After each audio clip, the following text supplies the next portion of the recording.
नीलाम्बुजं श्यामलकोमलाङ्गं सीतासमारोपितवामभागं पाणौ महासायकचारुचापं नमामि रामं रघुवंशनाथं। श्रीमद्भागवत महापुराण नवम स्कंध दशम अध्याय श्रीरामचंद्रଙ୍କ चरित।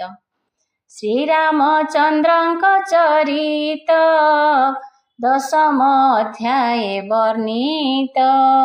श्रीशुक उवाच एबे हो शुण महीपति जे बंशे जाहार संतति जे कुले जे बाधिपति शुणन्ते पाप विनाशन्ति खटांगु दीर्घ बाहु नाम सुत होइला गुणधाम रघुताहार तहु जात सकल गुणे सुविख्यात अजताहार बीर्जे जात तार कुमार दशरथ से दशरथ घरे हरि जन्मिले नर देह धरी चतुर्धा रूपे देव कार्ये जन्मिले दशरथ बीर्जे राम लक्ष्मण शत्रुघ्न भरत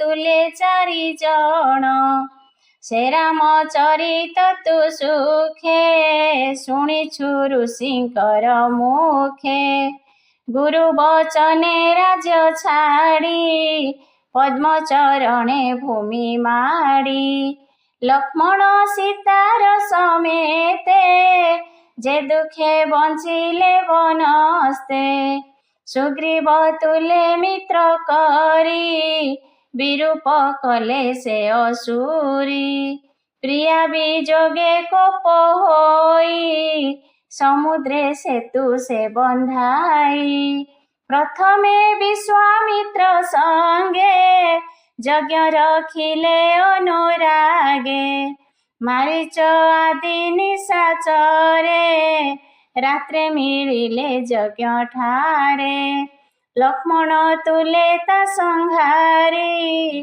मुनिक यज्ञ रक्षा करी से पुणी सीता स्वयंवरे मिलिले विदेह नगरे भांगिले ईश्वर कोदंड 12 गज की क्षुदंड अशेष राजा गण जिणी सीतांकु स्वयंवरु आणी अयोध्या नगरे आसन्ते परशुराम वन पथे बोलई श्रीराम को चाही धनु भांगिलु बळे तुही मधनु बेनी करे बह नहिले सीता मते दिय एमंत तार वाक्य घोरे ता धनु धरी वाम करे तक्षणे भृगुवंशी बोले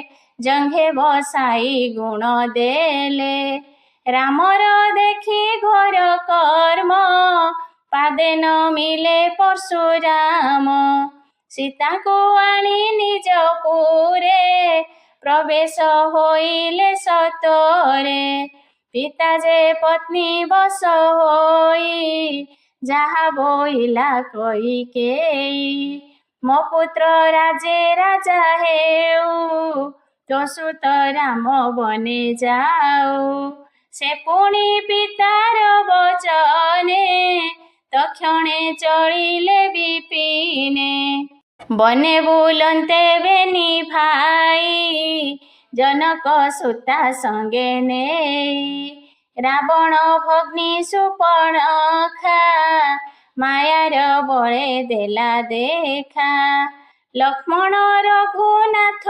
बोले तानासा श्रवण छेदिले ता छळे रात्रि चर गण उभारी कले घोर रण खर दूषण जे त्रिशिर ଯୁଧେ ମିଳିଲେ ମହାବୀର ସୁପର୍ଣ୍ଣଖାର ବନ୍ଧୁ ଗଣେ ଯେତେ ମିଳିଲେ ଘୋର ରଣେ। ତାଙ୍କୁ ଛେଦିଲେ ତୀକ୍ଷ୍ଣ ସରେ ଅଶେଷ ଜନ ଉପକାରେ। 14,000 ଯେ ବଳ ମାରିଲେ ଦଶରଥ ବାଳ। ବରଷା ଋତୁ ଆଗମନେ ପଶିଲେ ରାମ ଘୋର ବନେ। ତିନ୍ତୁଳି ବୃକ୍ଷ ତଳେ ରହି କଲବେ କୁଟୀର ଭିଆଇ। ସୀତାର ରୂପ ଗୁଣ କଥା ଶୁଣି ରାବଣ ମନେ ବ୍ୟଥା। ଚିତ୍ତ ପୀଡ଼ିତ କାମ ସରେ ରାକ୍ଷସ ପଶେ ଅନ୍ତପୁରେ। ମାରିଚ ରାବଣ ଆଦେଶେ ମିଳିଲା ରଘୁନାଥ ପାଶେ। ଅଭୂତ ବିଧାତାର ଯୋଗ ବନେ ମିଳିଲା ମାୟା ମୃଗ। ବନେ ସୁବର୍ଣ୍ଣ ମୃଗ ଦେଖି ରାମଙ୍କୁ ବୋଲେ ଚନ୍ଦ୍ରମୁଖୀ। ଭୋନାଥ ମୋର କ୍ରୀଡ଼ା ଅର୍ଥେ ସୁବର୍ଣ୍ଣ ମୃଗ ଦିଅ ମତେ। ସେ ରାମ ନାରୀ ବସ ଅର୍ଥେ ଧନୁ ନାରାଚ ଧରି ହସ୍ତେ। ଧାଇଁଲେ ମୃଗ ବଧ ଅର୍ଥେ ସେ ପଶେ ଗହନ ବନସ୍ତେ। ତାହାକୁ ମାରିବାର କାଳେ ଶବଦ କଲା ସେ ବିକଳେ। ରଖ ହେ ଲକ୍ଷ୍ମଣ ଶୁଭିଲା ଜାନକୀ ଲକ୍ଷ୍ମଣେ କହିଲା। ଲକ୍ଷ୍ମଣ ଯାଅ ବେଗ ହୋଇ ସ୍ୱାମୀଙ୍କି ବିପତ୍ତି ପଡ଼ଇ। ତକ୍ଷଣେ ଧନୁ ଧରି ହସ୍ତେ ମିଳିଲେ ରାମର ଅଗ୍ରତେ। ରାବଣ ମିଳି ବୃକ୍ଷ ତଳେ ସୀତାଙ୍କୁ ନେଲା ଅନ୍ତରାଳେ। ସୀତା ବିଚ୍ଛେଦେ ଦୁଃଖ ମନେ ମିଳିଲେ ଋଷ୍ୟ ମୁକ ବନେ।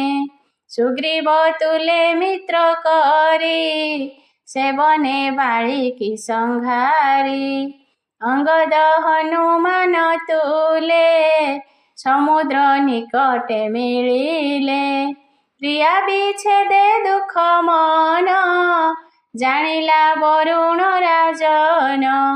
ସ୍ୱଭାବେ ଦୁର୍ଗମ ଗଭୀର ଭ୍ରମନ୍ତି ମକର କୁମ୍ଭୀର। ତକ୍ଷଣେ ନିଜ ରୂପ ଧରି ରାମର ପାଦେ ନମସ୍କରି। ଅନେକ ସ୍ତୁତି ବାକ୍ୟ କଲା ସେତୁ ବନ୍ଧନେ ମାର୍ଗ ଦେଲା। ବୋଲଇ ଭାବ ଭକ୍ତି ବହି ରାବଣ ବଧ କରି ତୁହି। ସକଳ ଅସୁର ସଂହାରି ବେଗେ ତୁ ଲଭ ନିଜ ନାରୀ। ତୋ ଯଶ ରହୁ ଦଶ ଦିଶେ ମୁନିଏ ଗାଇବେ ହରଷେ।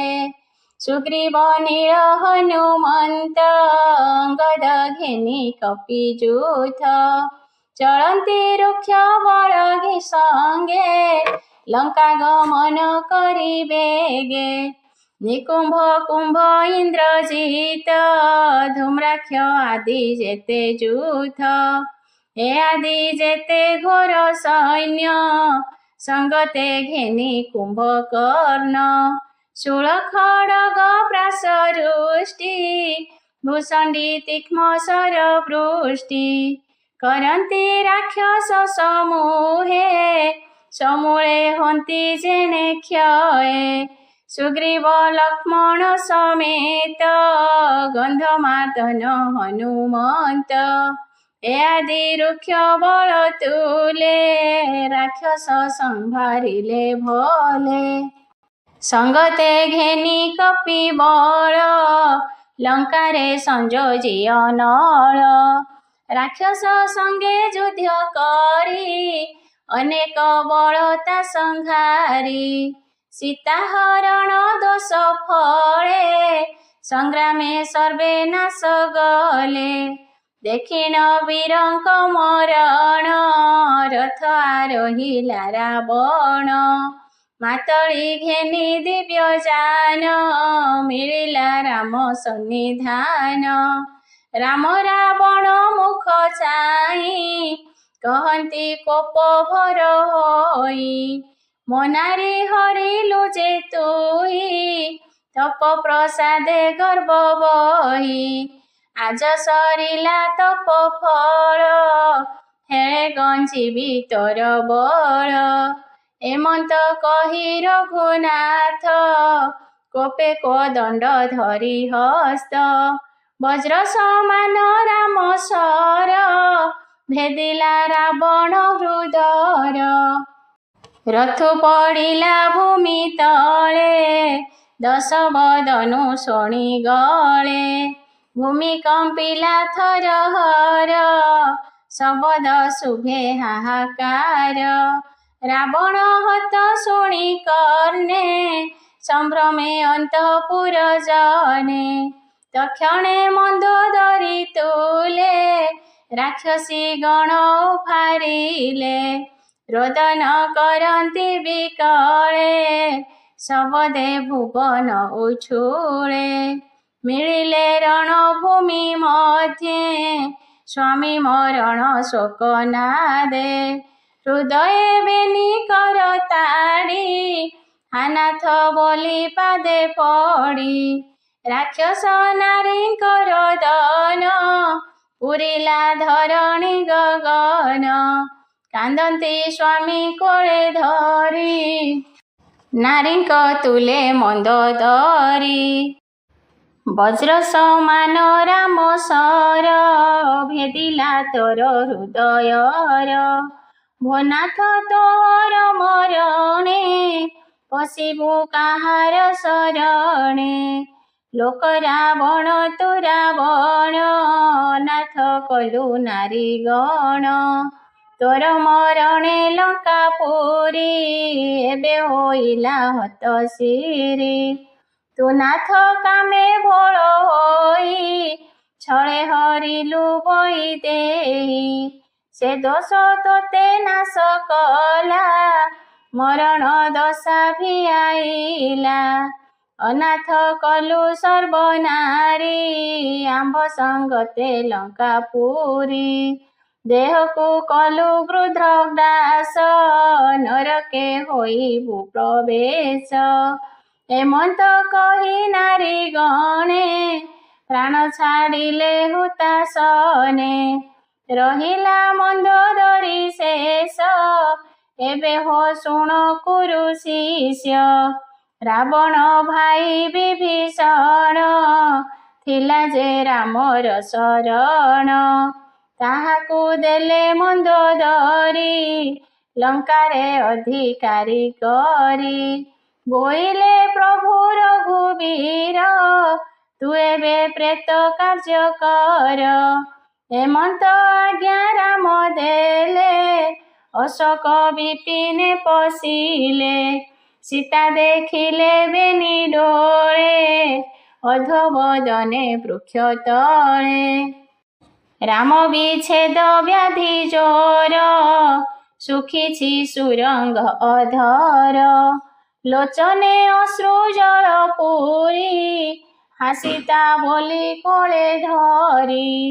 ଜାନକୀ ପ୍ରଭୁ ମୁଖ ଚାହିଁ ବେଗେ ଉଠିଲେ ଜ୍ଞାନ ପାଇ, ଆଦିତ୍ୟ ଦେଖି ପଦ୍ମ ଜେହ୍ନେ ଅନାଇ ଉନ୍ମୀଳ ଲୋଚନେ। ଶ୍ରୀରାମ ହସ୍ତେ ହସ୍ତ ଦେଇ କାଞ୍ଚନ ବିମାନ ଆରୋହୀ, ଲକ୍ଷ୍ମଣ ହନୁମନ୍ତ ତୁଲେ ରାମ ବିମାନେ ବିଜେ କଲେ। ବିଭୀଷଣକୁ ଦାଶରଥୀ ଲଙ୍କାରେ କରି ଅଧିପତି, ବୋଇଲେ ହୁଅ ତୁ ଅମର ହେ ଲଙ୍କା କଳ୍ପେ ଭୋଗ କର। ବିଭୀଷଣକୁ ରାଜା କରି ରାମ ବିଜଏ ନିଜ ପୁରୀ, ପିତା ନିର୍ଦ୍ଦେଶ ବନବାସ ସରିଲା 14 ବରଷ। ରାମ ବିଜୟ ଇନ୍ଦ୍ର ଚାହିଁ ସ୍ୱର୍ଗକୁ ସୁମ ବରଷଇ, ଗଗନେ ଦେବେ ପନ୍ତି ପନ୍ତି ରାମ ବିଜୟ ଉଚ୍ଚାରନ୍ତି।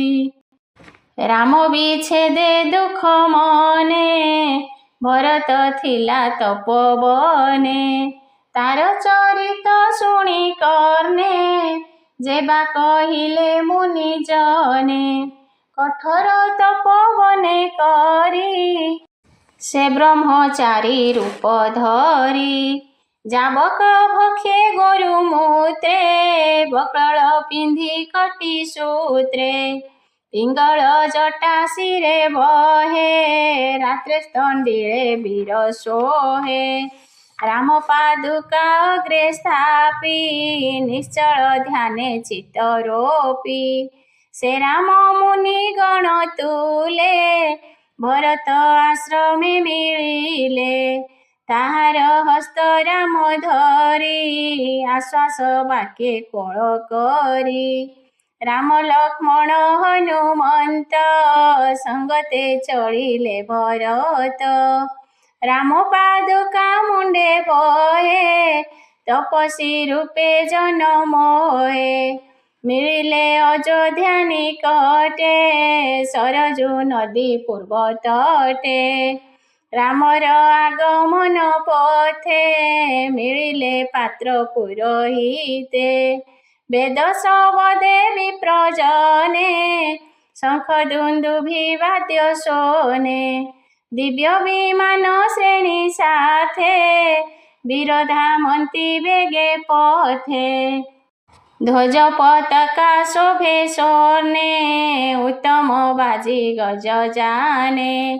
ଗଣିକା ଯୂଥ ଅଗ୍ରେ ଶୋହେ, ମାର୍ଗେ ଚଳନ୍ତେ ଜନମୋହେ।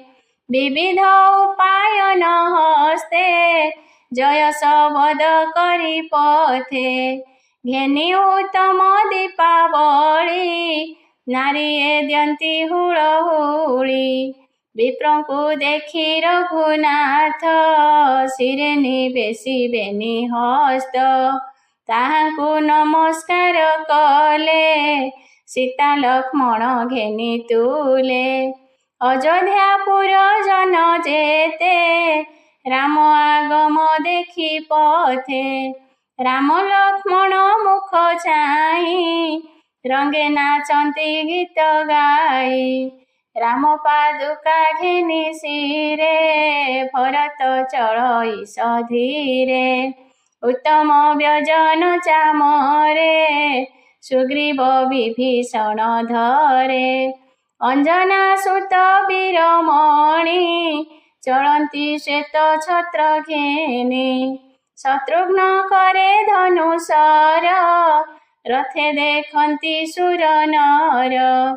ଜାନକୀ କରେ କମଣ୍ଡଳ, ପୂରିତ ନାନା ତୀର୍ଥ ଜଳ।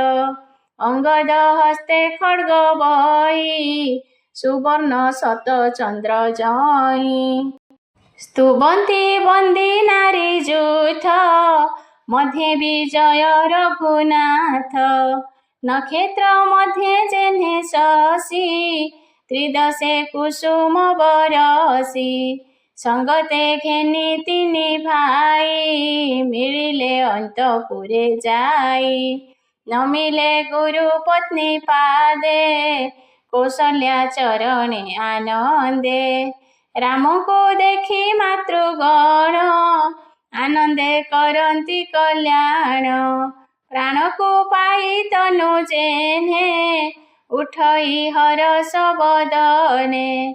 ଆନନ୍ଦେ ଅଶ୍ରୁ ଜଳ ନେତ୍ରେ, ସିଞ୍ଚନ୍ତି ଶ୍ରୀରାମର ଗୋତ୍ରେ। ରାମର ଶିରେ ଜଟା ଦେଖି, ସର୍ବେ ହୋଇଲେ ମନେ ଦୁଃଖୀ। ତକ୍ଷଣେ ମିଳିଲେ ବ୍ରାହ୍ମଣେ, ବଶିଷ୍ଠ ଆଦି ଗୁରୁଜନେ। ମୁଣ୍ଡନ କଲେ ଜଟା ଭାର, ଘେନାଇ ନାନା ଉପହାର। ସୁବର୍ଣ୍ଣ କୁମ୍ଭ ତୀର୍ଥ ଜଳେ, ରାମଙ୍କୁ ଅଭିଷେକ କଲେ। ଉତ୍ତମ ବସ୍ତ୍ର ଅଳଙ୍କାରେ, ରତ୍ନ ମୁକୁଟ ବାନ୍ଧି ଶିରେ। ଜାନକୀ ତୁଲେ ଅଭିଷେକ, କଲେ ସକଳ ପ୍ରଜାଲୋକ। ରାମଙ୍କୁ ପାଇ ପ୍ରଜା ଜନେ, सकल हरषित मने पिताକୁ पाई पुत्र जेने आनंदे हरष बदने त्रेतया वर्तमान काले जेसने सत्य युग मिले राम होइले राजे राजा सत्य युगर प्राय प्रजा करती स्वधर्म आचार एबे हो शुण कुरुवीर वन पर्वत नदी नद दीप बरस सिंधु भेद प्रजा को कामधेनु प्राय भूमि होइला रसदाय नासिले आदि व्याधि व्यथा वृद्धे होइले सामरथा से राम एक पत्नी व्रत आचरे राज ऋषि मत आचरे गृह मेधि धर्म शुभे सकल क्रिया कर्म जानकी रामर चरणे स्वभावे खटे अनुक्षणे कहि विप्र जगन्नाथ आदित्य वंशानुचरित पवित्र कले निज अंशे जनमी हरि जेउ वंशे सुजने शुण विरते हरिचरित भागवते तरिब ए भव जलधि श्रवणे शुणि निरवधि इति श्रीमद्भागवते महापुराणे पारमहंस्यां संहितायां नवम स्कंधे श्रीरामचरितं नाम 10 अध्याय। श्रीराम जय राम जय जय राम श्रीराम जय राम जय जय राम श्रीराम जय राम जय जय राम श्रीराम जय राम जय जय राम श्रीराम जय राम जय जय राम श्रीराम जय राम जय जय राम।